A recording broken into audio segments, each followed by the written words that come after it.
আজই ডাউনলোড করুন আর এনজয় করুন আপনার পছন্দের শো।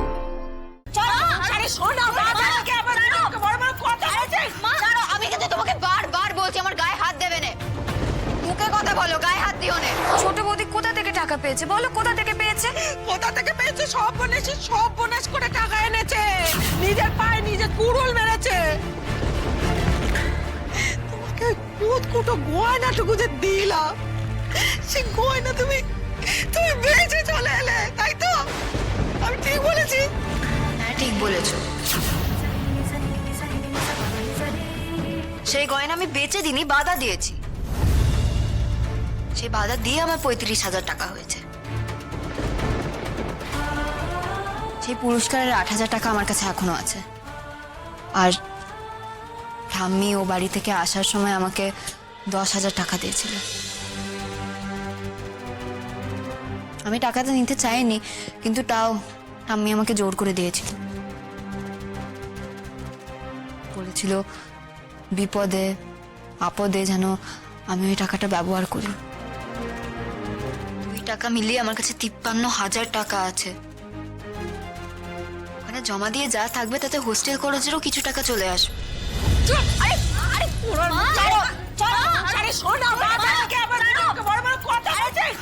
আমি কিন্তু তোমাকে বারবার বলছি আমার গায়ে হাত দেবে না।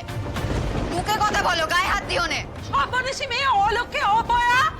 এরপরও তোর এত কথা আসে কোথা থেকে শুনি? ও মা, তোমার কেন? ওইটা তো আমার স্ত্রীধন। বাবা বাবা, এ কি সাংঘাতিক মেয়েগা! আমাদের ঘরে সোনা সেটাকে দোকানে বেচে দিয়ে এলো, আর তারপর এসে আমারই মুখে মুখে তর্ক করছে। বলছি তো আমি তোমাদের গড়ের সোনা বেচে দিইনি। ওই টাউনের বড় গয়নার দোকানে আমি ওটা বাধা দিয়ে এসেছি গো। ওই টাকা ফেরত দিয়ে এখনই তুমি গয়না চারিয়ে আনবে। ভর্তি আবার রসেরটুকু আমি কোনো রকমে জোগাড় করেছি।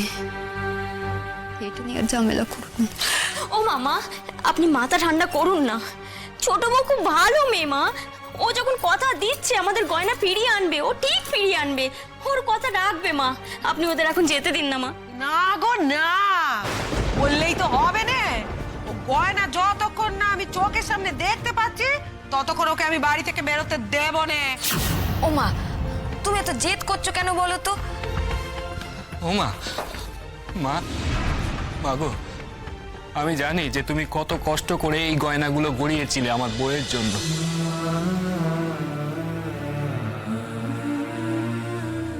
আমি জানি মা যে এই গয়নাগুলোর দাম আমাদের কাছে কত, কিন্তু লাজু কি করবে বলো? কোথাও তো টাকা জোগাড় হচ্ছিল না। দেখো মা, আমরা তো গরিব, আমাদের পদে পদে বাধা। তাই তোমার কাছে মিনতি করি মা, তুমি আর নতুন করে ওকে বাধা দিও নে মা। ওকে ডাক্তারি পড়তে দাও।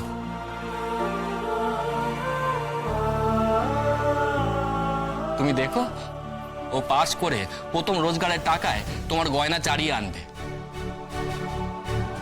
দেখো, এখন আমাদের বেরোতে হবে, নইলে সময় মতো পৌঁছাতে পারবো না। তারপর শেষকালে তাড়াহুড়ো করতে গিয়ে রাস্তায় যদি কিছু একটা বিপদ আপদ হয় তখন?